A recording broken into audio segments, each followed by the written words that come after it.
Rule 53ని sales and మార్కెట్లో ఉన్న ప్రతి ఒక్క ఎగ్జిక్యూటివ్ కానీ సీనియర్ సేల్స్ మేనేజర్ కానీ వారు ఇంప్లిమెంట్ చేసినట్లయితే క్లయింట్ గురించి వెతుక్కోని అవసరం లేదు. ఇంతకు 53 రూల్ అంటే ఏమిటి? నథింగ్.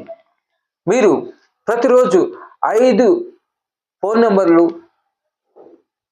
కలిగి ఉండి లేదా రిఫరెన్సెస్ తీసుకొని మీ యొక్క డైరీలో అంటే డిఎస్ఆర్లో 5 పేర్లు రాయండి.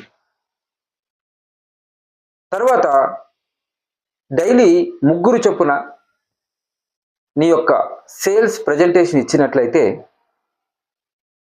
నెలకి 25 రోజులు పనిచేసిన 3 చొప్పున సంవత్సరానికి 900 లీడ్స్.